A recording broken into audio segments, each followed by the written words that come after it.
Welcome back, ladies and gentlemen, bots and cons, to Tech Talk, the officially unofficial Transformers TCG podcast. I'm joined, as always, by Scott of VectorSigma.info.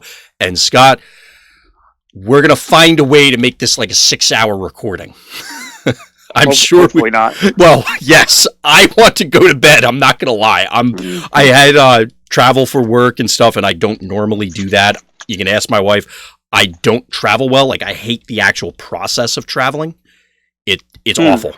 I just can't stand it. Once I'm there, fine. But when I'm actually in the process of like going, I mean, somebody said this today, who actually likes going through airport security or something? Like I don't think there's anybody out there that's excited about it, but it's just a miserable experience for me, so I hate it. Understandable. Yeah, so I'm kind of beat. We'll see how long this one actually takes. But we are officially, speaking of long drawn-out processes, at the end of spoiler season for Siege 2. And I'm not going to lie, they kind of ended with a bang to some extent. Yeah, from a battle card perspective, I would agree. Absolutely. Now, there are a couple things that I was surprised didn't appear as effects on battle cards, and I'm sure we'll get into it. I'm confident this is, from the design team's perspective, we'll leave this space open to circle back to it later on. But there were some pretty exciting things. Do you want to dive right into it? Because I'm ready to go. Yeah. All right. Yep.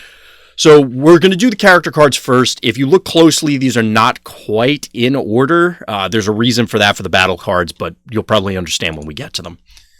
So the remaining character card at this stage is Sergeant Springer. So it's fine. I don't know what we want to call it. What was that? We only had one left. Yeah, that was the only. Well, this was the one that they officially said that this is the last bot when they put him out. Mm-hmm. Now, I don't know if I want to call these reprints, these characters, but obviously we saw Springer before. He didn't really set the world on fire. We'll see how this one does. So he's still a triple changer. He is a leader truck specialist in Alt Mode 1. 6, 16, 2. 12 stars. When you flip to this mode, you may scrap an action card from your hand. If you do, draw 2 cards. If you go to Alt Mode 2, which is Helicopter Mode, Leader Helicopter Specialist, 6, 16, 2 again. When you flip to this mode, you may scrap an upgrade from your hand. If you do, you get 2 cards. Draw 2. Now in Bot Mode, he's a Leader and a Specialist, 6, 16, 2, so he keeps his stat line in all the modes. When you have 7 or more cards in your hand and flip to this mode, Bot Mode, you may play an action, then you may play an upgrade. Now, first thing is I dug out my Springer from the Thrilling 30, and it actually says he's an armored car. So people out there that were complaining that he's a truck, yeah, there is evidence that he's a car. But that's neither here nor there, at least as far as gameplay goes. So this guy, I think you had said something offline similar, Scott, but at first glance, I wasn't blown away by him. But the more I've thought about him, the more I've looked at him, he's very much growing on me. Do you feel, or did you start the same way with this character? Yeah, I wasn't impressed at first at all, thinking it would just put too much pressure on your hand and too much pressure on, like what you had, especially like what you had in hand at the time of doing certain things, and too many flips and things like that. But in reality, there's a lot of different ways that you can use these abilities to your advantage, and it really helps deck construction as well. I guess my biggest concern with him at first, which I don't think is justified, but my original thoughts on him were just that, like, ultimately he's just going to be like a pile of stats, like we've said before. But right I think there are reasons for that now, and as well as I think it's a lot more versatile than just that anyway. Yes, especially with certain combos that work with him. And again, in fleshing out decks using him, you save yourself a lot of room. So right, and that's the subtle power with this guy, which kind of helps support the idea that, you know, he isn't impressive at first glance, but the more both you and I have thought about him, that he does show promise for exactly the reason that you outlined. Well, at least a lot of reasons, but one of them that I wanted to highlight is you free up deck space. allows you to supplement other cards or other interactions, because the digging and the draw effects, so that you can ensure. We've seen the power with Cliffjumper. We've seen the power with Trust Lieutenant Bumblebee. It would be nice if we could have seen it with Wave 2 Megatron, but since he combines both, being a triple changer, it allows you to do things that you wouldn't normally be able to do, allows you to smooth out a lot of draws, allows you to find things that you want. And my first thought was that the flip to bot mode was going to be more challenging than it actually is, because I looked at 7 cards and said, I can't even remember the last time I had 7 cards in my hand. But it's actually not that difficult of a scenario to engineer if you want it to happen. No, it's quite easy to engineer. Yeah, and by engineer, it's like, well, I'll just activate him. Yeah, it's quite easy. Yeah, it was one of those things that, like I said, I just simply looked at the number and said, well, that's a big number, in the grand scheme of things for this. And because it doesn't necessitate, like Bumblebee or like Megatron, where you have to attack, it allows you, you could sit back with him and do things with other characters, allow him to buff them because you're digging for things. It opens up a lot of options. Yeah, and I think what I really like about it is that, like, you don't have to run Confidence. I mean, you wouldn't run Swindled, but I mean, like, you don't have to run Confidence. You don't have to run Inspiring Leadership. You don't have to run these typical type of cards, and just making decks with him. Like, it was becoming difficult to even find enough cards I wanted to play because I'm so used to those types of cards. Yeah, you immediately start off with those on your deck list, yeah. Yeah. But when you don't need those cards because you're, I don't want to say your main character, but I mean, I don't think mathematically, well, I guess technically if you had a 2 tall deck, there could be somebody that was more stars, but I mean, right. I guess it's just hard to see where, I didn't think this was going to fuel its own deck archetype. But I don't know that it necessarily does. It's just that it assists in what you're able to do in the deck itself because of how much sifting through your deck you can do, as well as a pretty good stat line to start with. So. Right. And the stat line actually is important to me. I mean, that's one of the first things I'm drawn to on all the characters, because I have some internalized metrics that roughly equate to, okay, if you're in the, I don't want to say 9, but the 10 to 12 star range, you must have at least 6 attack before I'm even really going to examine it, because otherwise you end up struggling. Because now you're investing so many stars and this guy's just doing nothing, and you skip a phase in that you would lose out on your combat step to some extent. Mm-hmm. Similarly, him having 2 defense is also another one of those thresholds that, if you wanted to run in blue or any other character for blue, it's just having 1 defense or lower, obviously, is just such a huge liability. So this guy, in retrospect, I almost wonder what I was thinking when I said, there's not much to this guy, because it checks off a lot of boxes other than he's not ranged. I guess that's the only sad thing about it. Yeah, I would tend to agree with that. I was a little surprised, given, so he's a common, which again we've mentioned many times that it's not necessarily power level correlating to rarity or vice versa, but compared to the other triple changers that we've seen, he seems to be both constructed and limited wise seems to be head and shoulders above the remainder, because we're talking about Astro Train, Ape Face, and whatever the Autobot one is that I can't think of the name.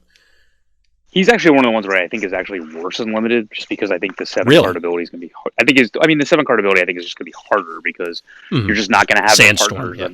Sorry, chat. You're just not going to have the. Oh yeah. You're just not going to have the partners that allow it to happen as easily as you wouldn't otherwise. Well, I think the Alt Mode 1 and Alt Mode 2, because he doesn't lose anything statistically between the modes, I think you can just churn through. In limited, you're going to obviously be forced to play a number of things that you probably consider unplayable otherwise.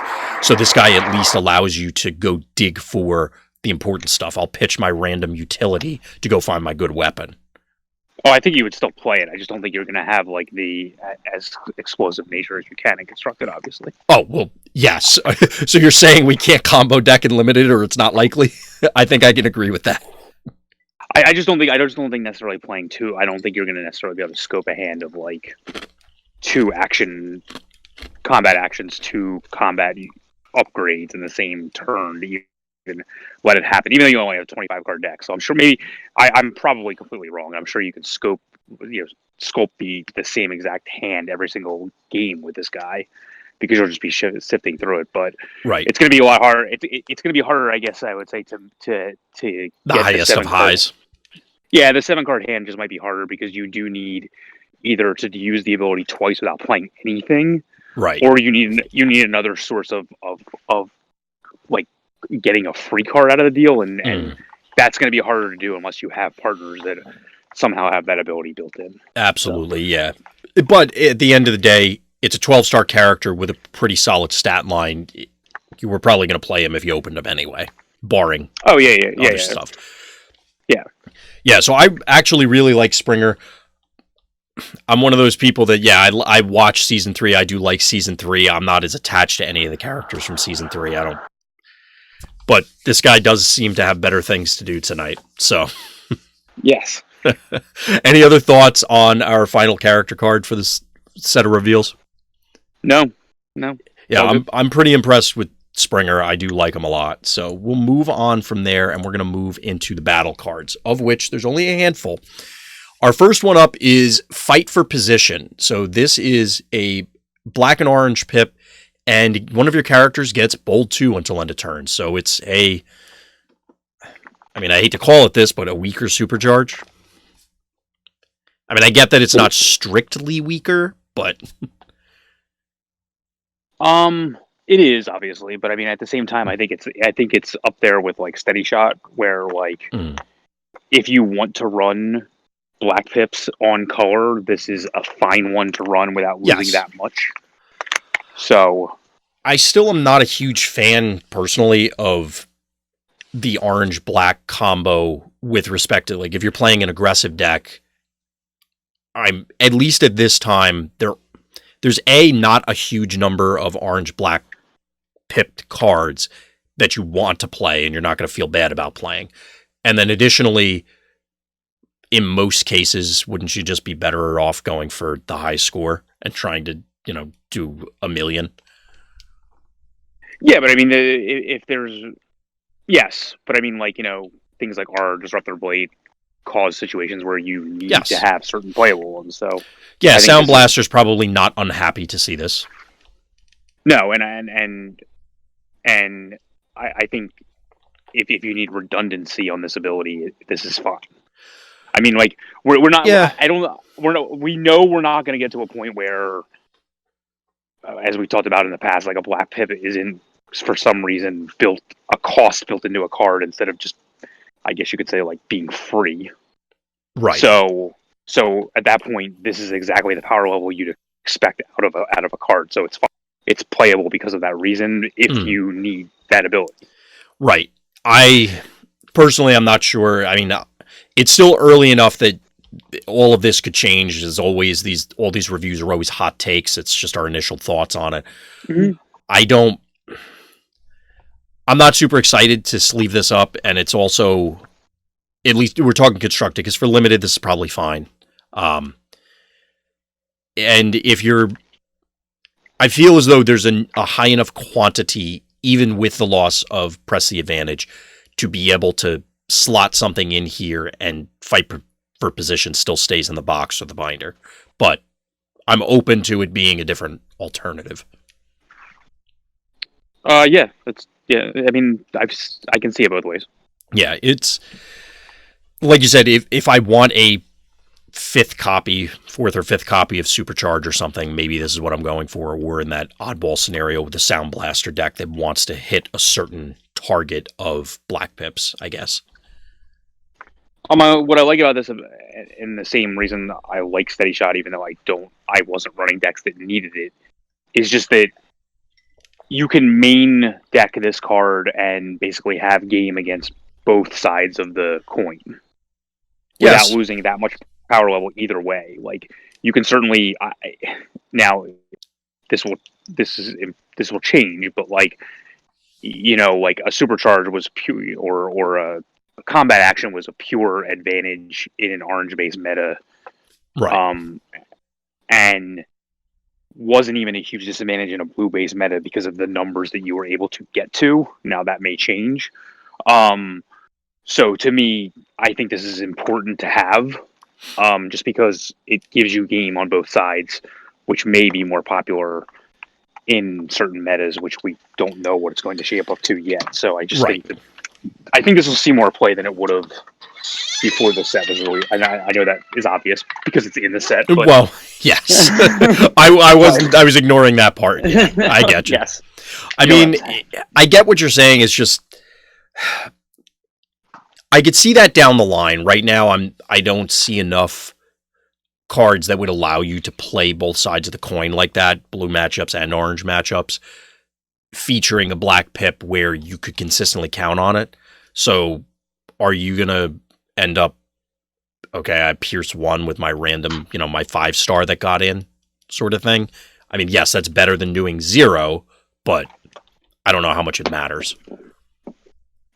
I think we may be reaching situations where it may matter. Right, and that's it. We'll get to that shortly. Yes, but yes, you are not incorrect. So, any other thoughts for Fight for Position? No, I think it's fine. Yeah, that's not the damning kind of fine. No, exactly. Just to clarify for everybody out there. So this is one that you may be more enthusiastic about, Scott, and this is Savaged Armaments. This is a blue pip secret action. You reveal it when one of your characters defends, and when revealed, scrap all the attacker's weapons. This one, just to put it out there, we're probably going to theorize a lot on how it interacts with a number of different things as we go through this, because at the time of this recording, we haven't gotten the official FAQ, we haven't gotten the official statements, as far as I know, unless you know otherwise, Scott, for how certain things work. So we're going to make some assumptions, but even if they're incorrect, I think this thing's okay. Yeah, so we're under the assumption that this works against all weapons that would give you bold, for example, is the big one. But specifically, so just to clarify here, we're talking flamethrowers. However, things like kinetic whip give it to the character. So we're thinking that it works there, but not in the other one.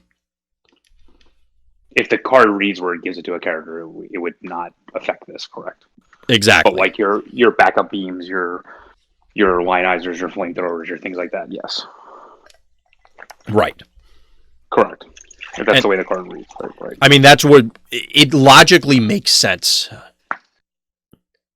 Yeah, chat. I mean, right. Chat's agreeing with us as well. But this is, again, it's a best case best educated guess. Of course, we could find out tomorrow or whenever the FAQ comes out. I think it's supposed to actually be a week from tomorrow. We're going to follow up from WotC that, yeah, it works totally different. But we'll find out very quickly. But in the grand scheme of things, even if that were to not work, this still has a drastic impact because, well, Battle Masters were pretty popular, I've heard, for example. Yeah, this really hurts them. There's a number of things that this hurts, and I think what you were alluding to with Fight for Position, Scott, is that we may be in for some changes as a result of some of these cards. Changes being generalized overall metas. Yeah, this card is meta defining in my opinion. Go ahead. Sorry.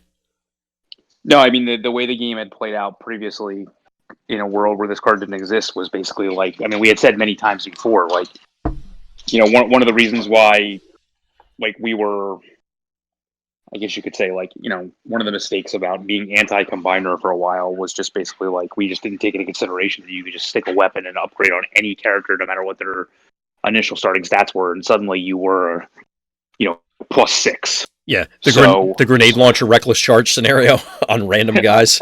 Right. Or even up to +8, sure. Yeah. Live the dream, Scott. Come on. Yeah, I mean, and this is the this was the fallacy. I won't use it. I won't use another word. Okay. When people say like, I'm going to make a deck that isn't using all the popular characters. I'm going to make this type of deck. But my deck has 4, 3 Grenade Launchers, 3 Reckless Chargers, 3 Leap into Battles, all this other stuff that, press the advantage, all the stuff that he's playing all the normal decks. So it really doesn't matter what characters you're using. If you're doing all that, it didn't really matter. At a certain point, like you said, if you're giving any random guy +8, they're probably large enough.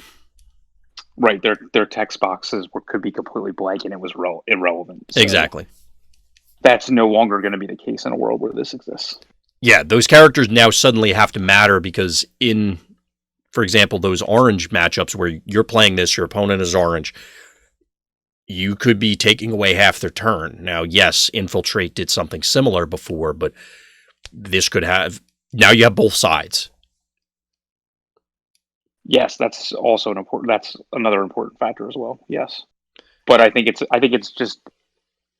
I mean, the fact that this is blue is just ridiculous. I'm stunned that this is not orange, to be perfectly honest.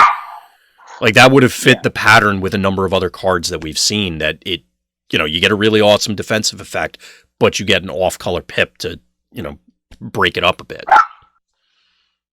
Yeah, so to correlate off what you said earlier, like, you now have, like, just a plethora of secret actions that are playable between this one and... I forget what it's called, but the tough 3/1 are pretty ubiquitous. Like, hidden fortifications. Yeah, they just make sense to play them and make sense for it to be any one of these, and you're just going to be getting like a 3 to 4, essentially a 3 to 4 defensive boost, which is probably going to, like, in most situations, assuming you're playing a defensive deck, just balance the attack. I mean, that's a good point, that if you look at this particular card as... If you're playing a weapon, it's probably at least +3. It's your erratic lightnings through grenade launchers. It should be, yeah. There are other options, of course, but yeah, the baseline that we're assuming when you're looking at it competitively is that your weapon play has to be a +3, because otherwise you're underpowered compared to alternatives. So this thing says you get +3 defense. If that was the card text, I feel like everybody would lose their minds. Correct. I mean, I guess. I mean, like, it would just be... I mean, people don't lose their mind over the tough 3/1, which essentially is what that says in decks that should be using it. Right. So... But it's one of those that I don't think... because it doesn't literally say that, I don't know if it just doesn't register in people's minds immediately, but I'm confident that the first time this happens to you, you're going to learn real quick. Yeah, I mean, like, the orange one from Siege 1 just gives your guys +1 defense. I mean, like, there's no comparison between that card and this card at all. Yeah, it's really strange, like you said, between the on-color pip that it does this. I mean, it has a different Seeker on here, but for some reason, I just thought it would be really funny to do this with Captain Starscream, to pop things on their turn to ping them, but that's a completely random side note. I don't know what made me think of that.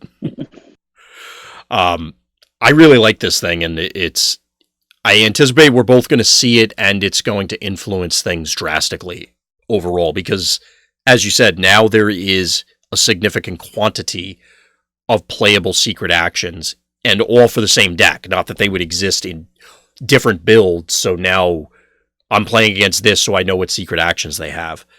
If you're sitting down across from a Shockwave build, are you confident you're picking up which secret action it is? No, and there's even more options than that. I mean, they can be playing random one of hijacks, random swerves, like random just other stuff that isn't this bad. But like, you either need to go. You could get blown out by one of those, depending on if you do something weird. It's like, oh well, I think it's sabotage armaments, so I'm going to do all this other stuff, and then you get blown out because of whatever. Yeah, that'll probably happen more in like the Infiltrate or the Orange Infiltrate one. Likely, that will probably come into play more often. But just in terms of like just the way the game plays out, I mean, there aren't enough critical turns where this isn't going to have an impact. Like, I can't see where it's similar to Hiding Spot, where like you didn't need a hiding spot every turn to make it like amazing. Of course. You just needed a hiding spot basically once every 3 turns if your guys were able to actually, if your other characters that if they weren't just killing them and opening you up all the time.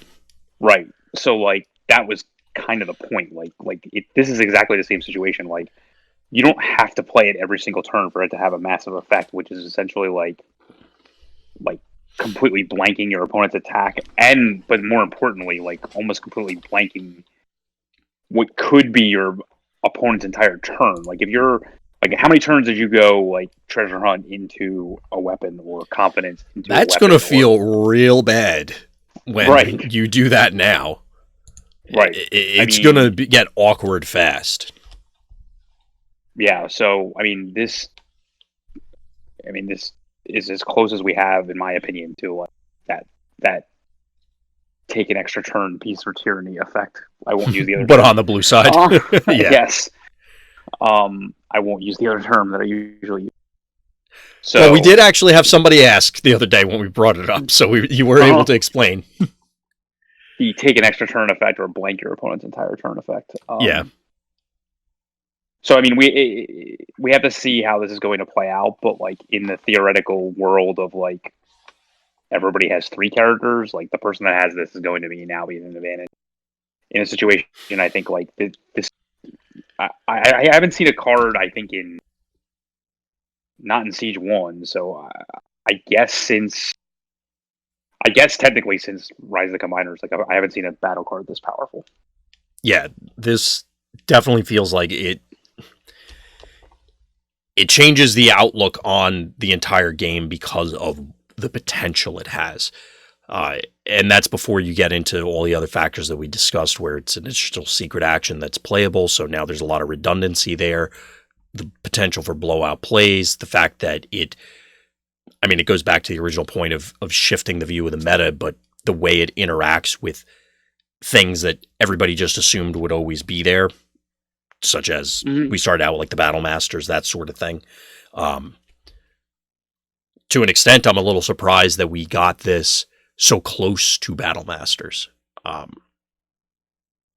Just because it's like they didn't have a whole lot of time to breathe. I guess they did, but I think I think this is a lot about the lack of differentiation in how decks were playing out. It could be. We've heard many times from the Wizards team that these were designed obviously together, and it's interesting which cards made it into which set, because presumably it was they built a lot of them and then divvied them up. Maybe not all of them, but they probably had a good chunk of exactly what both of them were going to look like. Yeah, I think this has a lot to do with the fact that the decks were just looking so similar that there needed to be something to differentiate them. And if it is in the characters, like you're going to want to be playing characters that have better stats or better abilities that work without having to rely on a weapon. I think it's important. So, yep, yeah, this is. We could go on for a while about this. I don't know if there's any other specific points you wanted to bring up about it, Scott, but I think at the end of the day, the bottom line is this seems really good, and I'm going to both plan on either playing it myself or definitely seeing a lot of it. Yeah, if you're not prepared for this, you're not looking at the right game and right now. It's going to be real awkward when you sit down and somebody puts this in front of you. Anything else you wanted to add about Sabotage Armament, Scott? No, I'm sure you'll be seeing it a lot. Oh, yeah. Chat was saying you could team it with Nightbird, so when they confidence, they get pinged and then lose the weapon that they spent time doing. Yeah, that's like the treasure hunt scenario. Yeah, turns can't play out that way anymore. Yeah, you just can't risk it. If your opponent has secret action play, of course. Rip the only deck that I've relied on to win at least 2/3 of my matches. Yeah, I'm sure you'll find another one out there, chat. All right, so we'll move on from armaments to maybe something that you might not be excited about, Scott, but I have a special place in my heart for it, and that's Toolbox. So it's a green pip. It's a utility. If damage would be repaired from the upgraded character, instead repair that much damage +1. Jokingly in Discord, somebody pinged me and said, hey, it's more for the Ratchet deck, which, yes. If this was all your... So we've gotten a number of additional heals in this set. We've also gotten some AoE repairs in the form of Ratbat and other characters. If this wasn't upgrading the single character, which I initially thought it was everybody, maybe it would have... I mean, it would obviously be better, but I'm having difficulty outside of memes trying to make this a thing. Do you have any insight to this one, Scott, or are you of the same opinion? Until we get a keyword that allows you to repair, like, on a regular basis, I fail at the start of your turn, repair one. Yeah, I fail to see where this is going to see any play. I mean, the only thing I can say is that, like, I'm sure there will be some safeguard based combo where, like, but like, you know, as long, if you turn your medics into a heal 3, and if you turn your, I mean, the mercenary card could already heal 3, so that was already a combo, but. The problem is that this is one of those where, and again, if this was everybody, I think we'd have a slightly different discussion, but even then it would still be tough. But say Medic, just to use it as an example, healing 3 seems like it would be a lot and maybe worthwhile looking into, but now you're investing 2 cards to do it, and only the second Medic really is getting above and beyond value, and I don't know if that's a thing, given some of the other cards that we're seeing and just general ideas about where Siege 2 is going to lead us. Maybe repairing is a thing, but with no other pips on this, I don't know. I want to like it because I want some sort of repair focused build to live. I don't know if this is the one to do it. I mean, it's all about safeguard. If you're blanking 2 of your opponent's attacks through, right. Generally, again, but it comes down to, like, this is going to take an entire turn to set this up to basically, like, I don't think you can then, well, if you have a second safeguard character, then it's like damned if you do, damned if you don't. But if you don't, then like it's a different story. But absolutely no character I've seen with safeguard actually wants to attack in that mode. They only want to somehow defend in that mode. Right. So it's going to be it's going to be tough to, like, actually be advancing your board state. I mean, I can picture where that build would go, because you could use, like, the Brave secret action into Hot Rod sort of thing. Or I guess all the safeguard characters Autobots? I'm pretty sure they are. Yeah. So, I mean, you could do something like that. Or like you said, or chat's volunteering Swerve. That's another way to do it. I mean, I like that card in general just for funsies. Yeah, but how do you do that the second time? That's my point. Like, you can attack with a safeguard guy first. They have to attack him. The safeguard triggers. Now you have to spend an entire turn healing unless you play the mercenary card first. But, like, that's why that card is just so much better than playing a heal 2 and this, because it's all in one of your 2 action steps. Exactly. You have to spend your entire turn doing this. Now all of a sudden you're like, okay, you'd have to have 2 safeguard guys then, because otherwise your other character that gets in is now exposed, and they're going to go, well, I'll just punch that guy. Right. So sometime a bunch of turns later, when this is the only guy that can attack again, now you're going to have safeguard active again. Like, there's no chance of that, because he's just going to get somehow taking a point of damage outside of combat. Like, it's just not going to happen. And additionally, outside of the mercenary repair, you have Ratbat's thing, you have the various, like, repair bays or emergency maintenance or medic. I'm trying to think of the other ones. What was that? Chop Shop's ability. You need a Ratbat or Chop Shop to play this. Exactly. Yeah. I mean, it's definitely the Chop Shop that they built it for, because he's off of green cards. But yeah, I think, well, doesn't he, like, if you pitch a green, like, that's it. Like him with the safeguards, fine. But like that just seems like a bunch of really bad cards that you have to play for, like, not that much of a dramatic effect. Well, because at the end of the day, you still need to win the game. So you're busy not dying, but your opponent is still hammering you, and Chop Shop and then Hot Rod or whoever have, like, 4 attack. So you spent all your turns not dying instead of, say, giving them weapons.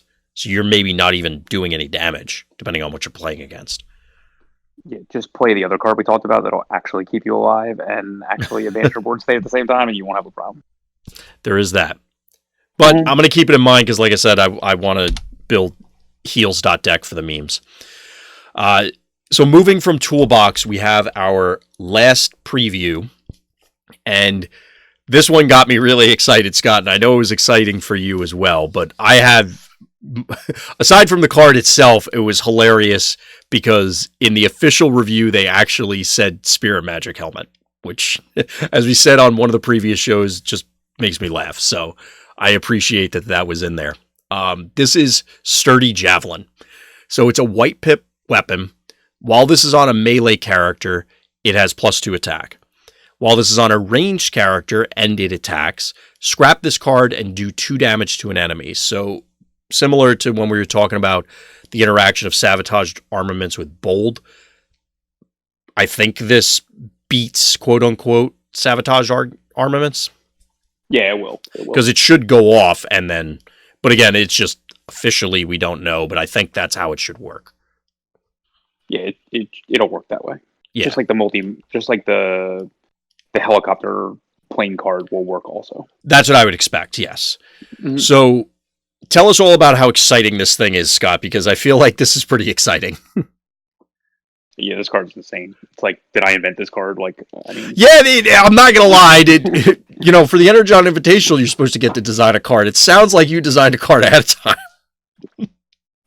I mean, this is just a white Plasmaverse, right? I mean, I understand that, like, you actually have to attack with a guy, but like, and it's not quote unquote outside of combat, but like, for all intents and purposes, it's just a white Plasmaverse, right? I mean, like, where is it not? The issue there is, so clearly we're going to want to put this in the range package, right? So range package for anybody out there who, if this is your first time listening to the show, it's marksmanships, armed hovercrafts, that sort of thing, because you get your out of combat burn. Mm-hmm. That's more efficient than other burn. Yes, it's there is an argument potentially. I don't really subscribe to this, but hear me out. That there is a drawback because those are blue cards. Presumably, the range package is going into a blue shell. This means that you're not playing a Scoundrel's Blaster, a Energon Axe, a whatever, so that dork that it's on may be doing nothing in combat. That may have been true anyway, hence why I'm not really necessarily buying the argument, but I think that could be a counterpoint, or that's the drawback.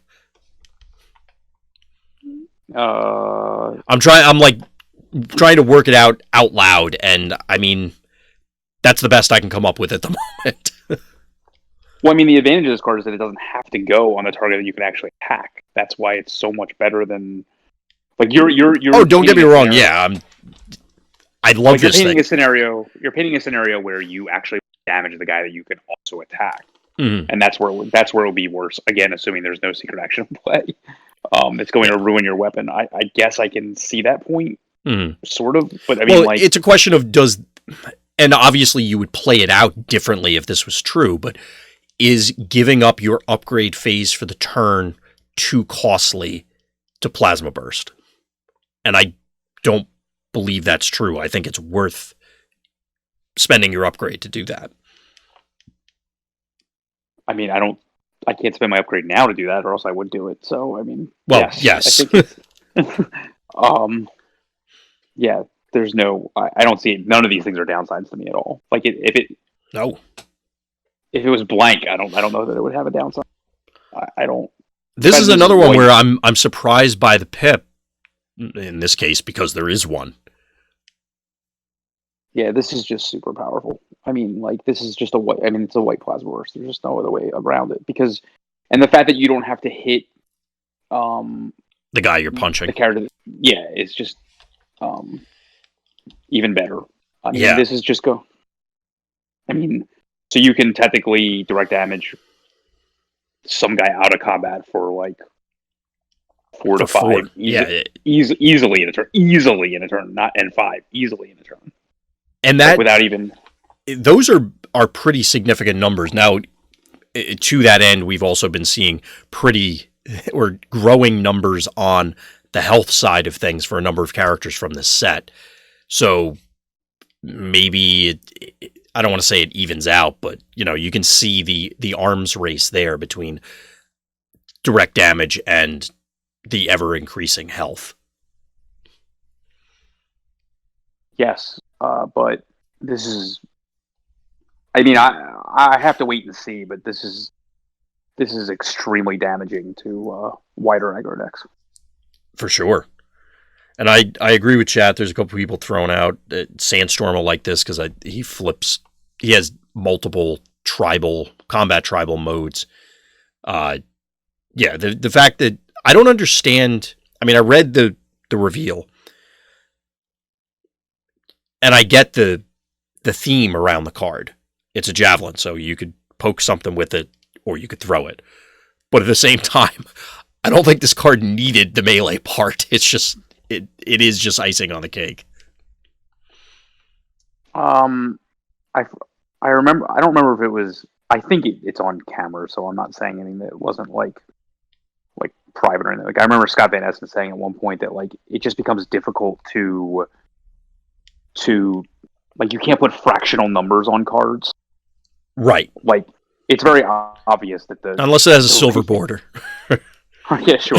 like the range part of this is obviously, I don't know, X where X is greater than 2 times better than the melee version here. But like you can't give a white +3 weapon with no downside to the melee stuff. Well, I mean, if you straight up did not have the melee piece, I still think you'd play it, is what I'm saying. Like, I get the thematic element of it's a javelin, and that's why they want it, and all of the reasons that were explained in the reveal article.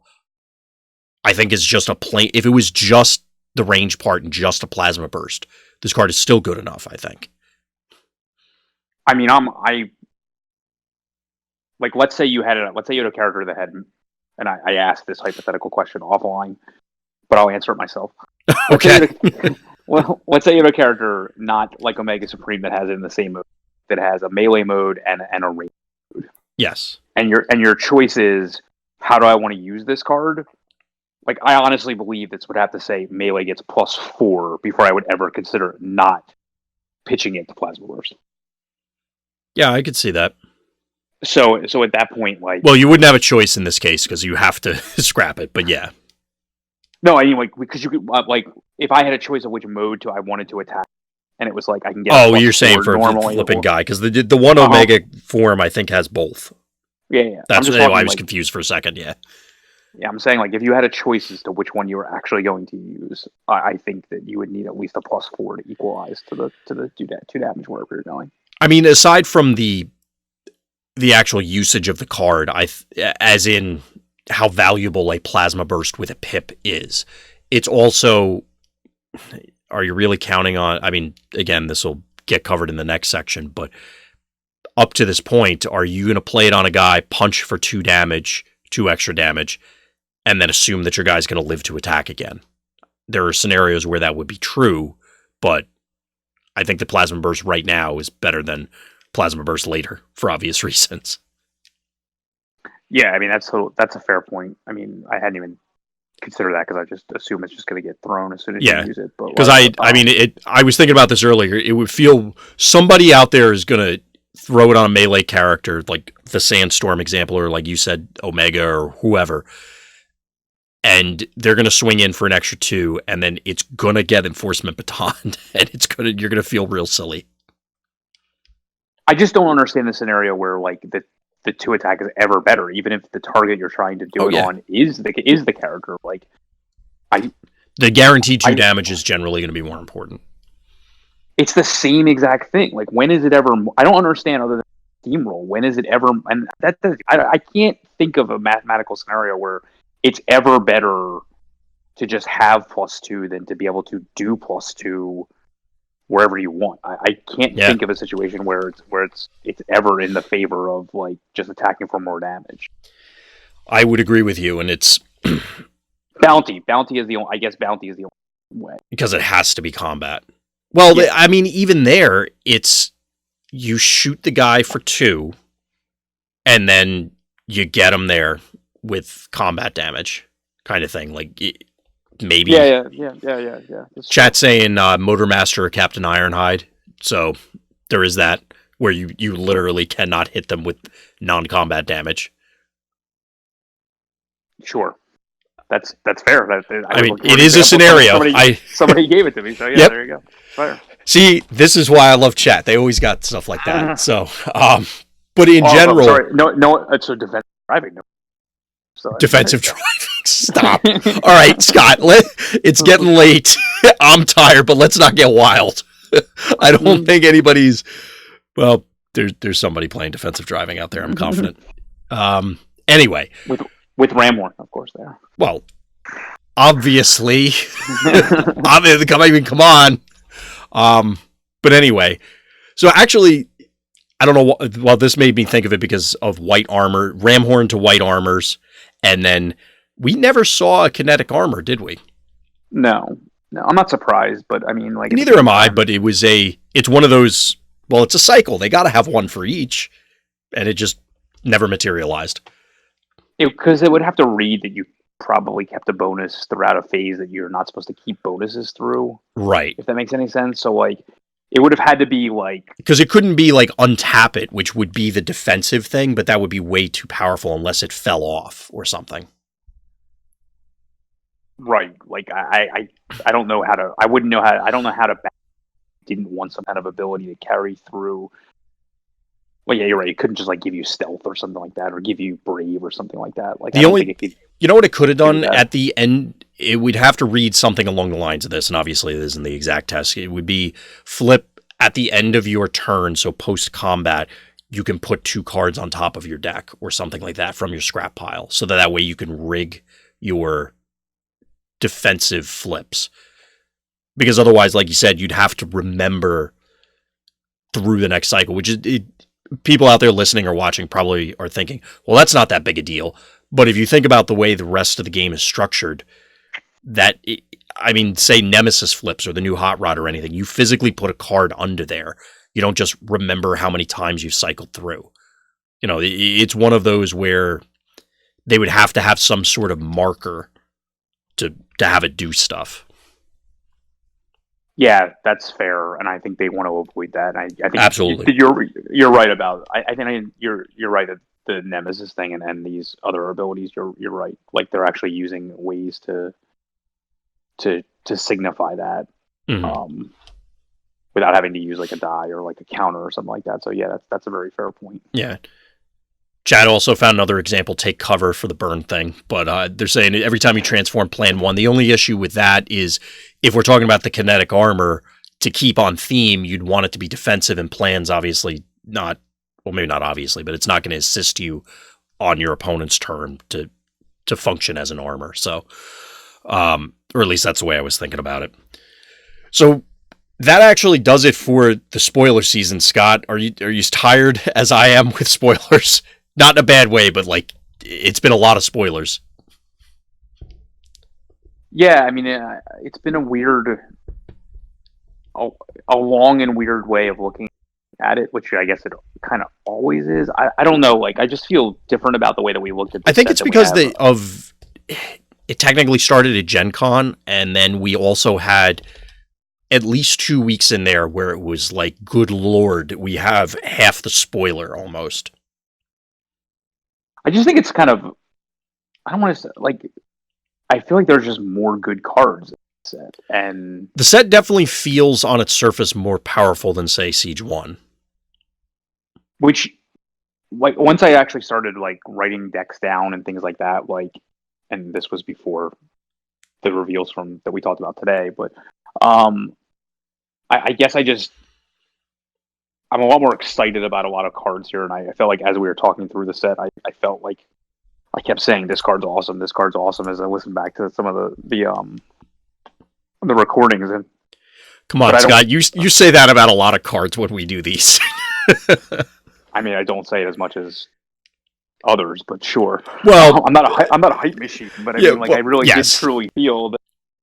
Yeah, we did and I can agree with you, and I'm making a joke, but I do feel that there were a lot of cards where I went, wow, I really do think I'm going to play that. And I don't think we, in the past, overhyped things with other sets. It was just, at the time, we said, well, this could be really good, or we don't think it's great. And then it worked out potentially in a different direction. A lot of these, like you said, I'm sitting down trying to write up deck lists, characters, battle cards. There's definitely some powerful stuff that seems as though it's going to have far-reaching impacts. And until recently, I really felt like it was heavily on the character side and not at all on the battle side, especially the last few I can get shows that we've done. But I mean, there are certain cards like that I didn't think would see any play, and now I think will. But on the character side, it's there are so many. I would say probably like archetype defining. Yeah, and I think they're all 12 or higher. I can't think of one that's like in the 10 or 11 range that I really felt was like, maybe some of the mercenaries, but like I really feel like the power curve on the higher star cost characters is just way higher than it was in the past. Well, that kind of ties into some of the comments that the Wizards team has made before. That I want to say it was Scott, because I remember him saying it, but I'm sure all of them have at some point, where one of the goals is they want the game to be about the characters.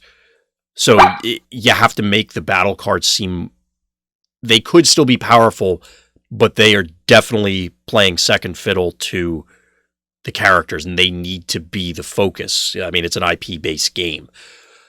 And I think in this set, to your point, a lot of them are potentially that level of defining, where it's, I'm playing a so-and-so deck, and you know what it's going to do because of the way the characters are constructed and the way the team's constructed.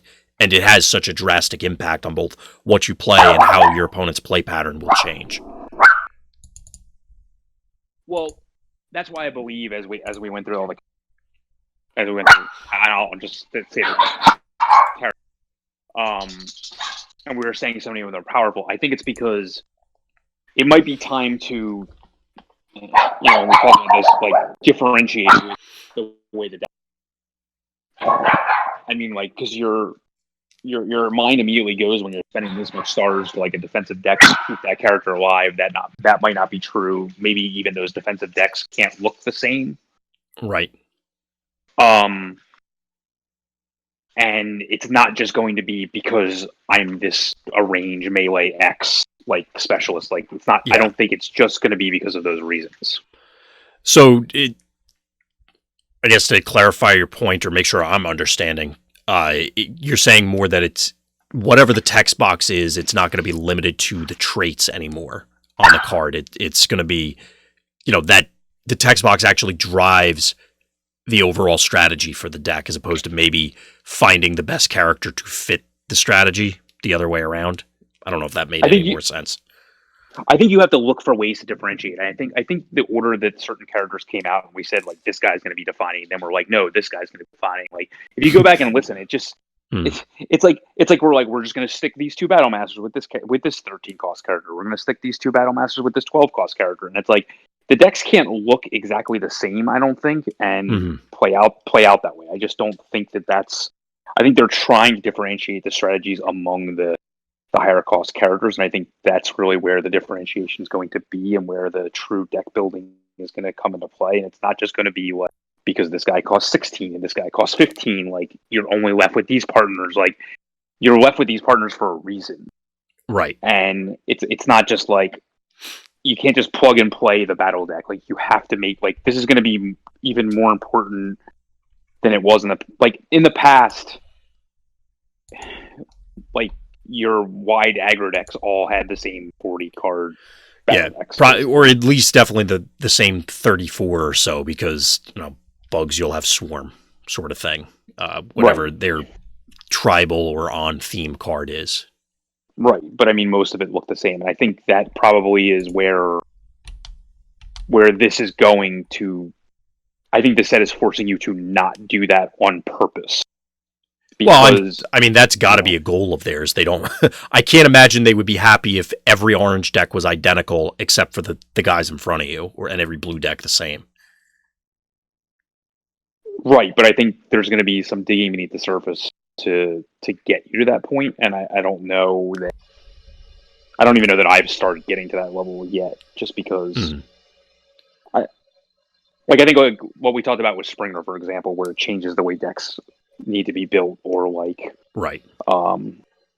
you know, like I'll just do like a practical example. Like when we played Blaster at Gen Con, like we didn't play Coming Transmission, and we realized after the fact during the EIQ season, like how important it was to get the force field for Ramhorn. So what's the most powerful impact we can get from any card draw action? Because we're already playing Treasure Hunt and already playing, Confidence. Like, what other one can we get? And it's like, oh well, we'll just also play Incoming Transmission because it really doesn't hurt us.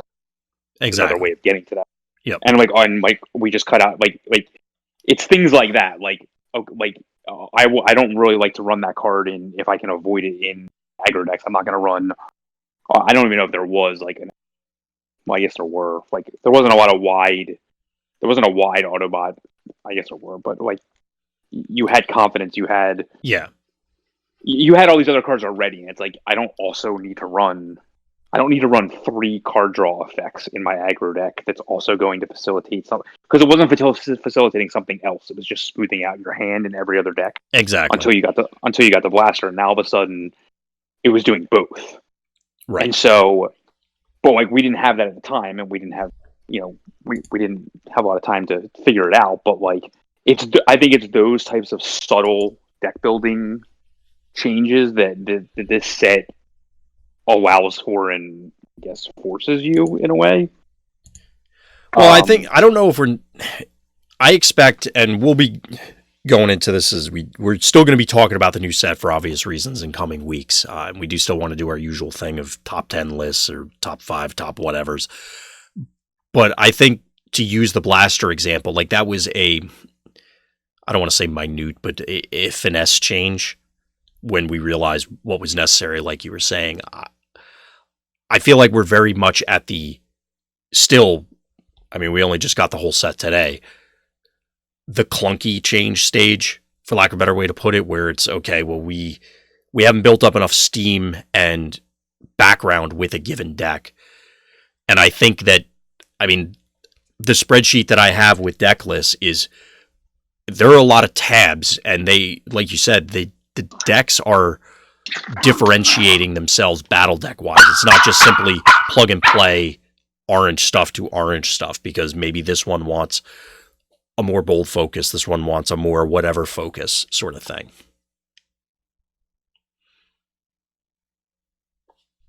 A lot of mine look alike now. Oh, we're losing you, Scott. Say that again.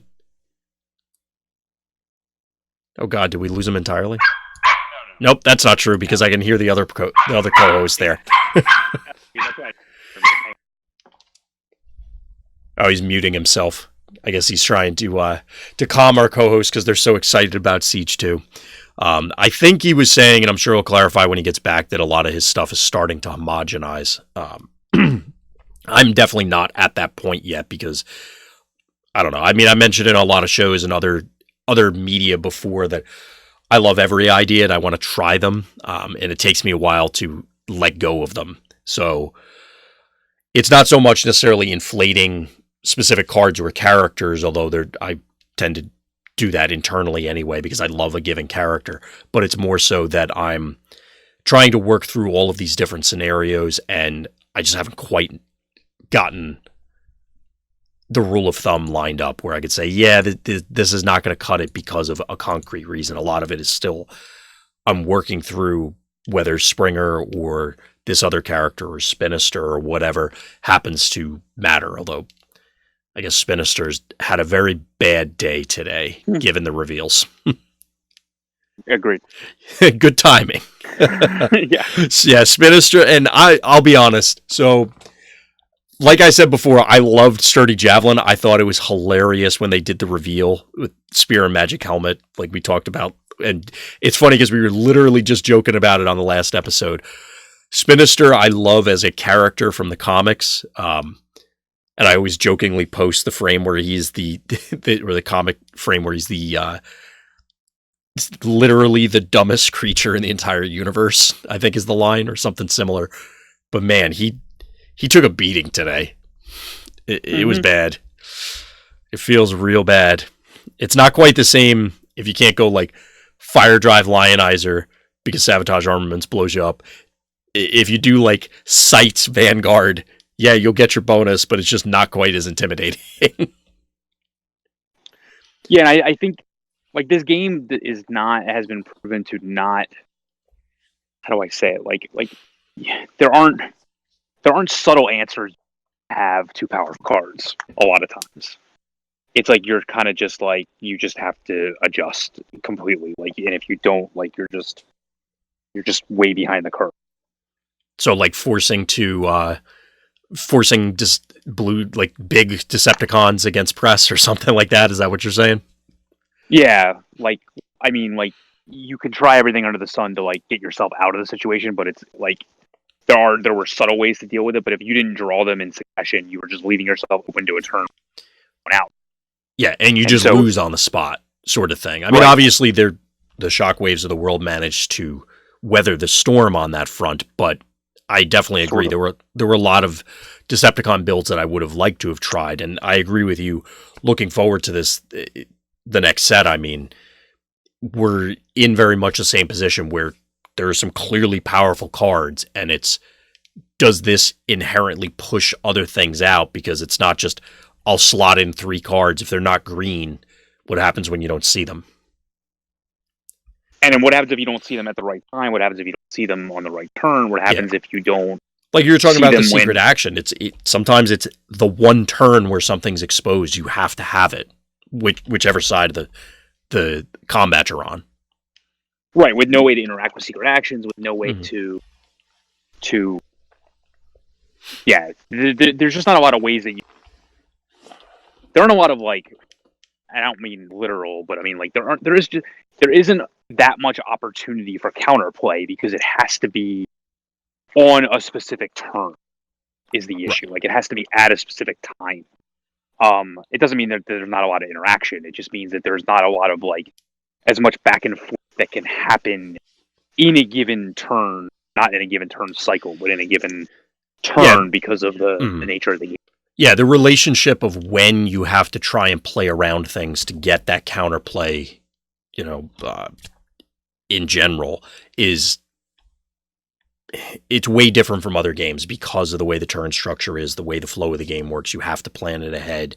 You have to play, like when we were talking about inspiring leadership earlier, or any card draw effects when we were talking about Springer.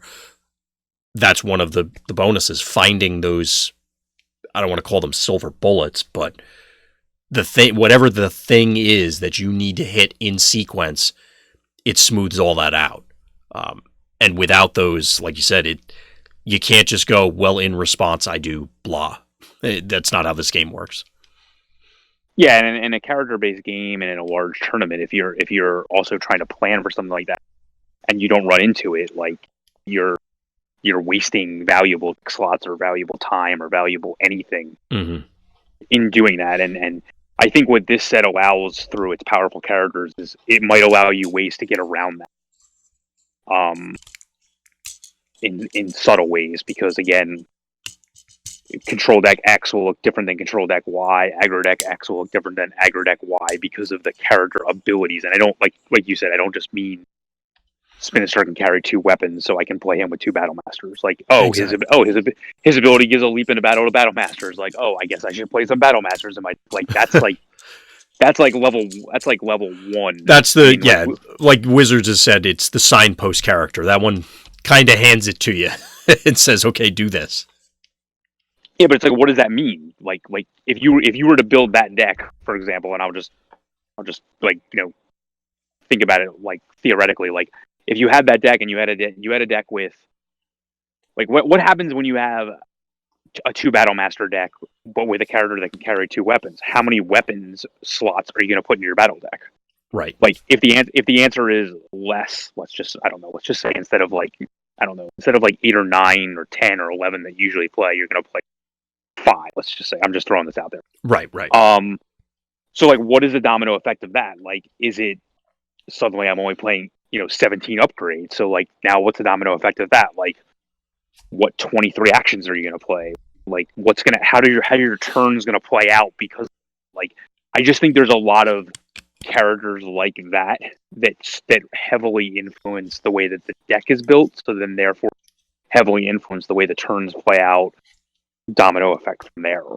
Absolutely. And I think the quicker, and I'm not. This isn't like there's a lot of that to tackle in a short period of time if you're planning to go to the Energon Invitational. But I believe that it seems like, yes, this is just how you build decks, but I just think it's more difficult than that, if that makes any sense.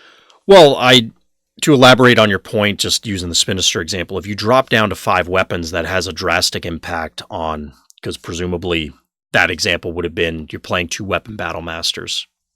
I'm going to go out on a limb, say it's Fire Drive and Lionizer. Sure. You're probably orange. In that scenario, yes, you get your leap. You could play your action for the turn on those guys, but what are those other utilities now? What are they adding damage? Are they debilitating crystals? Are they whatevers? And I agree with you. All of these characters are presenting those sort of questions because Galaxy Prime clearly wants you to play a bunch of utilities, or other characters want you to play a bunch of this, or not play certain other things. Screwing up those numbers is going to have a drastic negative impact on, and could tell you, oh yeah, this guy's unplayable, when in reality it's just you need to adjust to whatever the character's card text is. Not necessarily playing against it, because we're not even at that step yet. It's just building the deck itself. And you could turn around and go, this deck is terrible, this character is terrible, simply because you skewed the numbers too high or too low on whatever they're trying to get you to compensate for. Correct. So, it's like you were saying, it's going to be a subtle change that on the surface, it seems, you play less weapons because you have weapons. Again, with the Spinister example. But exactly how many and how you are then... Because the obvious thing there is, well, now your turns are less efficient if you can only play 1 card and action, because you cut all the upgrades from your deck, or a good chunk of them. Or do you still need them because a leap and an ability are not enough to continue whatever your game plan is, or something like that? I think there's going to be a lot of changes overall with how people are going to come at deck construction, and then once we figure out what everything shakes out to be, how you're actually playing these matchups. Yeah, because then you're in a situation where you're like, okay, well, like, what if my battle masters don't get killed right away? Like, how are they going to actually do any damage if I only am playing 4 weapons in my deck, or something like that? Exactly. Like, it's things like that. Like, it's similar to the way, like, the other examples I can think of this, like, again, we talked about this in Blaster, like, what happens when you flip the, quote, unplayable cards. I've flipped a lot of improvised shields. Right. Like, what happens if you, when I was building General Optimus, like, I still had, something like 8 or 9 weapons, and it was like, what if Fire Drive has to replace one of those weapons? Like, is that going to be better? And it's like, right. Not always, but, like, if he doesn't die, I'm not doing anything. Exactly. So, I just think there's going to be a lot of... I think there's going to be a lot of points like that, because there's a lot of characters with powerful abilities. There's a lot of characters that have, flipped alt mode abilities that are flip abilities in general that are powerful, and it's like it's a huge flip density thing with the set as well. For sure. Which is interesting. I mean, we obviously got new battle masters for other slots, but given what we saw today with the kind of the kneecapping of the weapon battle masters, you can't just go, oh, well, I'll play Fire Drive, and then I can just flip my other guys a million times. Well, there might be some additional thoughts that have to come in there. But then, if, like, a lot of decks I was building would have like 2 different battle masters, and then it's like, well, if my other characters don't have good flips, like, what am I going to do from turn? Like, let's just say you lose out on a phase of your turn. Yeah, right. So, like, what am I doing on like let's just say I was playing a 4-character deck and 2 of them were battle masters. Like, what am I doing? And like, once I get those other 2 guys like in the mode that they're supposed to be attacking in, like, and let's just say their flipability just weren't exciting to use for stats. I don't know who they are. Just throw them out there. Yeah, we're hypotheticals. Right, Barrage and somebody. Who cares? Like, do I really want to be flipping back to give Pierce 2? But like, I think we have to see how games play out to where, like, we're obviously obsessed with like, this is how the first turn cycle plays out, and this is what the board should look like after the first turn cycle, and I'll clean up from there. Right. But like, if past the first turn cycle, everybody's still alive because the game's more defensive or whatever, like, all of a sudden now these type of like move of to how am I going to flip my guys back and all this other stuff suddenly comes into play, and it's not just as straightforward as get my guy in the mode they want to attack and defend it, because those 2 things usually aren't the same most efficiently, and then move on with it's going to be more of this, like, I don't want to lose an entire phase of the game type thing. Absolutely, and that is going to be crucial moving forward, given, I mean, even if, because you were saying the longer games, that there's a thing from other card games where better players tend to be drawn to control decks. If the games are longer, there are more decision points, more chances for you to outplay your opponent. Those all come into play. It's also going to be a familiarity, which I guess of those scenarios where everybody probably has their first few turns, maybe in the first cycle, mapped out in given matchups. Maybe previously, if it was just, okay, everybody's dead by that point, it didn't matter. Now you have to actually consider how you're going to accomplish the things you were just describing of, okay, do I flip back? Do I get extra advantage out of this character because they lived until turn 7 sort of thing? Right. There just wasn't as much of an opportunity for that to come into play exactly. in the past.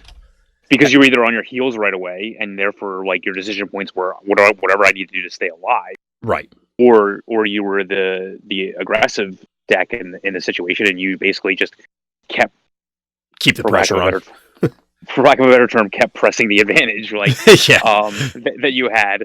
And so, like, when that might not play out that way because of the power level of the cards and the characters that are in the set. Mm-hmm. Now all of a sudden, like you said, like, there's just going to be a lot more back and forth and more decision points that are going to need to be made, and a lot more, like, I guess, how do you deal with suboptimal situations? I'm not always going to be able to attack in the right mode. I'm not always going to be able to defend in the right mode. Well, luckily, we've seen multiple characters where there are multiple modes.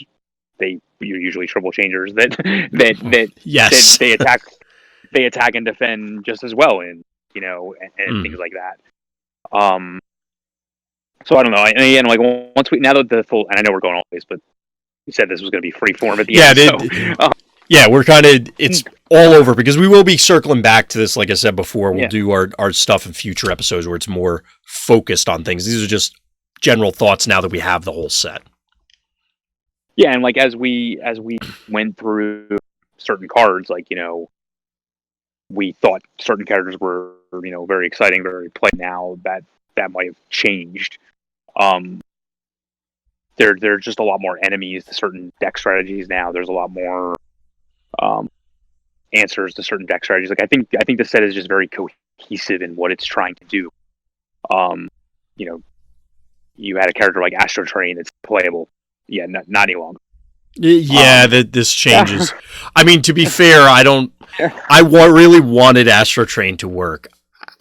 I don't know if he's really going to be there, but yeah, he has some beyond what he had. There are some serious issues now. Yeah. That's just like one example. I think of others.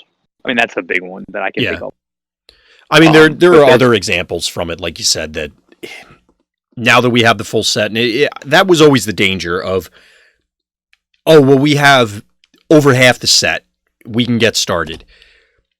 There was still a lot of cards left, and any given card could shake everything up. We have the general theme, but specific cards for like some of the ones we saw today drastically change opinions of things we talked about. The ban that was announced a good chunk of the way through previews ends up changing the opinion of a lot of these things. I got to go back and look at all those guys wearing purple badges and see how those things. Well, and we didn't talk about this, but like, we played in a tournament last weekend, and press obviously is not banned yet. Yes. I was playing with it because it's not banned. it's a really good card, and I try to play with really good cards. I've heard some things. And I try to take mental note of, like, what playing it and get it, but most specifically, like, what getting it into my hand meant for my hand quality. And I can't see a replacement there's no replacement that's going to have that level of effect. Not right now, no. I'm not sure we ever will again. No, and like, my turns were just a lot better because of it, whether I was playing against Decepticons. I mean, obviously it was way better when I was playing against Decepticons, but just in general, like I just felt like I had more to do in a turn because of it. And I don't see that many greens in this set that are amazing, and they're not on that level, but I just mean they're not absolutely amazing where, like, I'm definitely going to always get it when it shows up. Right. So, even just subtle effects like that, which is the same thing, like the thing we talked about, but I definitely saw it in action. Like I think we touched on it, like, I was able to make my improvised shields better. I was able to make my worst cards playable. Exactly. Through the battle deck. And I think now there are characters that allow you to do that, but there aren't as many battle cards. Right. That are going to allow you to do that. So, which again, like we were saying earlier, I think is a general goal of the Wizards team in order to, the game is based on Transformers. The Transformers should feel important. It shouldn't be, well, I'll just slap together 4 random bots because who cares? I'm just playing all the good orange cards. And I'll grenade launcher, reckless charge, cup, and get in for 100. Yeah, like I think our opinions on black cards have changed now. Absolutely. I mean, one of the big things we said was like the quote, like, the weapon problem. Right. And if this card hurts that, you're change a lot. So yeah, the relationship between a lot of I was going to say the spheres, but also, again, our opinions on certain things, because I see somebody asking in chat what changed a lot of our opinions. I mean, the newest cards, the ones we talked about today, the ban of PTA, now that we have a greater scope of what we're looking at, whether it's characters or battle cards, all of these things have now upended the world on multiple levels. Yeah, I mean, we talked about, like, we mentioned it subtly before, like, I mean, like, we were spending time trying to look at the different patrols. Like, I don't know. I mean, I don't know if these cards help or hurt them. I don't, but, like, bounty really hurt them. So, like, yeah, even that's what I'm saying. Even within the set itself, like, if they made a format of just this set, there would be enough counterplay back. Yeah, there'd be enough counterplay back and forth where these types of cards would interact with these types of cards positively and negatively, and etc. Like, that's what really impresses me about this, is just the amount of this back and forth that there is, even just within the set. Because, like, I guess we can look at the Siege block as a whole. Mm-hmm. I don't even know if it's called, like, Siege 1 and 2 together is as a giant set. There's just a lot of back and forth. Like, absolutely, you have these Micromaster Patrol teams, and you're like, oh, well, Heat of Battle exists, for example. Clearly a card that would, if we were imagining a world with just these two sets, would clearly go in those types of decks. And then, like I said, at the same time, you have these bounty abilities where you're like, well, I mean, Nightbird's bounty ability is really good, right? But how often is she actually going to be able to kill another character? Well, if your other characters are like 360 sitting across the table. Like, you're probably going to get there. Right. So, like, now all of a sudden you get their action cards out of the deal. You know, again, given that it would only be a siege block, it would not matter as much, but nonetheless, like, that would be an example of just ways that these cards counteract one another. Exactly. Yeah, it's definitely interesting looking at it from that perspective, the level of intricacy between the two sets. And since you brought up the word block, it hasn't been said. I don't think there's even been any kind of inclination from the Wizards team that any of this stuff exists, but it would be cool to try that constructed format. For anybody out there who isn't aware, that it comes from other games where, and I'm going to use Magic as an example because they invented it. There would be a big set and then two little ones, and those three sets together would comprise the block.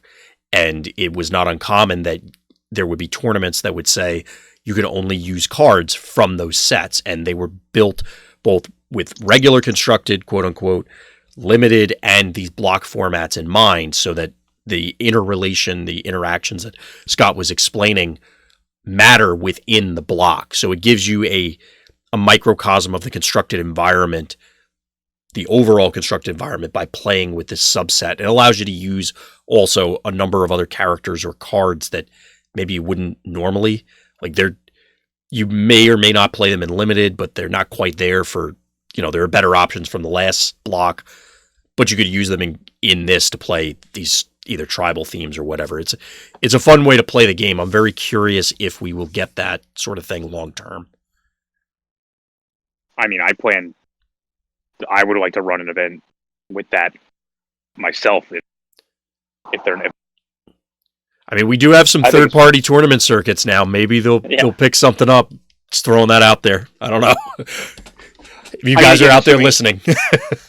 Assuming nothing's too broken. I mean, I don't know how it's created. Well, yeah. It has to be created with that in mind, is the issue. But again, the meta usually would adjust to that situation anyway, and I think that would be an interesting. It also depends on how long it would be run for. If, I mean, obviously I'm joking and I'm saying maybe PPG will pick it up. Not saying they will because I have no idea. But if they did and they ran one event with it, unless something was, glaringly obviously broken, and I don't know if anybody's put any thought into, with that in mind, anything about Siege 1 or Siege 2, then if it's only one event, unless it's wide known, that's the breakout deck of the event, and then okay, that's it. You know what I mean? Yeah, I just like it because it makes seemingly underpowered cards become extremely important. Yes, it gives you another way to, just like limited is another way to play with your cards. Constructed of varying forms allows you to play in different ways and use other cards. Exactly like you said, you may never pick that card up otherwise. Yeah, because it has it's been power creep some other way, like reverse in a way. It also allows you to, in these sort of scenarios, find those interactions that you may not have thought of. Because I've done that a lot in limited, but block also allows for that, where it's, oh, well, these cards actually kind of work out together. Well, maybe I need to reevaluate this other thing in the larger format to incorporate it. It gives you, again, a number of different ways, get more value out of the things that you were shelling out money for. Yeah, and I just think allows other shine, dust them. Yep. That's what Exactly. Skimming chat real quick. I see somebody was asking what's a silver border. I know that was a joke we alluded to earlier. In Magic, there were a couple. Well, now there's 3. I think it's a block also. Funny that we were talking about that. 3 non-tournament legal sets where all the cards were jokes. Look up Unglued, Unhinged, and I don't know what the third one's called. Maybe it was Unhinged, it was Unglued and something. But they're all joke sets. What was that? There's a new one coming out, I know. Yeah, I know there's a third one, but I don't remember if that's called Unhinged or the second one was. I don't remember the names because I was there for Unglued, but I was not there in the scene for the other ones. But that's what that is. What's a spear and magic helmet? Well, you could tune in for our previous episode, or check out the Twitter accounts that you see on screen, because I did tweet something out when they earlier this afternoon when Sturdy Javelin hit it, but Looney Tunes Spear and Magic Helmet. You could probably find it on Google. YouTube, yep. I was going to say, I'm confident there's something on YouTube. I probably still have my VHS somewhere, I'm not going to lie, but I don't remember the last time I had a VCR, so. I mean, neither of us were alive when that came out. So. Well, yes, but that doesn't mean I didn't watch the crap out of it when I was a kid. Like, I watched a lot of Looney Tunes, I'll admit, when I was a kid, so. Yep. But anyway, so that's the end of the spoiler season, but we're not done with the set, obviously. So, Scott, is there anything else you wanted to throw in? As I mentioned earlier, we're going to do our usual lists. I'm trying to concoct some other formats so it's not just us talking about the cards again, or see if we can structure it a little bit differently to focus it or whatever. If anybody out there listening or watching prefers a certain thing, any comments about how we handle the spoilers, by all means, let us know, because it is something it's very, there's a lot of volume for it, and trying to do it in an appropriate way can be challenging. But before I ramble too much, was there anything else you wanted to add on this, Scott, or anything people should be waiting for, Vector Sigma wise, or anything else?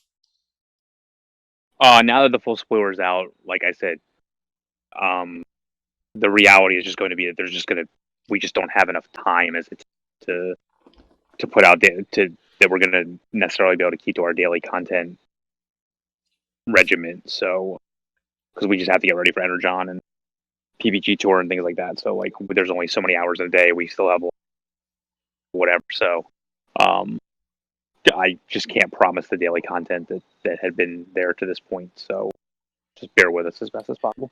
Yeah, we're definitely not going away, as you'd imagine. But like Scott is explaining, there is a constraint on it, no matter how hard we try. That there's 24 hours in a day, and we'll be filling lots of them with Transformers. So yeah, the only way that we can give you in-depth knowledge is by learning.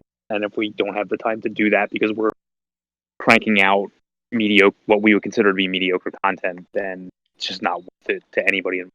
So, yeah, it definitely want to make sure that everything that we're putting out, I mean, as I said earlier, all of this stuff has been very much hot takes. It's off the top of our heads, very little preparation for it, because that's the intent. But we want to make sure that all the other lists or articles or strategy discussions we bring to everybody are, we have evidence behind it to defend whatever the position happens to be. Yeah, like I said, the big thing for me when we started out this rambling section of the podcast was as I went back and thought about things that had been said in previous shows, like I said, it is the hot take nature, but at the same time, I do think it's a very powerful set, and I do think that in reality, there is going to be a pecking order that's determined by a lot of these cards look very similar on paper to the way that the decks would play out, and finding the subtleties, one is more powerful than the other, is going to be like where the rubber meets the road, I guess you could say. Right. You know, like if you go back and listen to all the podcasts we had on Page 2, it's just going to sound like play them on 1.5 or two times speed. Just saying. We think every card is the best. Yeah. Is the best thing ever, but like that was again without having it. I've actually made a conscious effort to try and reel it back in, or at least try and find holes in things. I did make a conscious effort this spoiler season. I don't know how well I succeeded, but I mean, I don't know. Like, to me, like, playable always means like it can find a home in 40 card deck, and like as I'm sketching out things, like there just aren't as many replacements to some old staples as I would have thought, or I'm just not building decks right. Right. Makes sense. Well, I think that'll do it for this week. I told everybody at the top that we would end up dragging it out, and we did. So mission accomplished. But definitely tune in next time, and going forward as we get closer to Energon, we're going to have a whole lot more stuff for you, although, as Scott was explaining, not necessarily on the same schedule. But keep your eyes peeled. We'll still have more content for you. So as always, thank you for listening. Thank you for watching, and please tune in next time for more Tech Talk. Dan here from VectorSigma.info. We wanted to take this moment to thank all of our patrons for believing in the service we're providing. If you're not yet a member of the Patreon, feel free to click on the link for other podcasts like this one, or verse videos, or any of the other great content that we provide on our YouTube channel. Thanks, guys.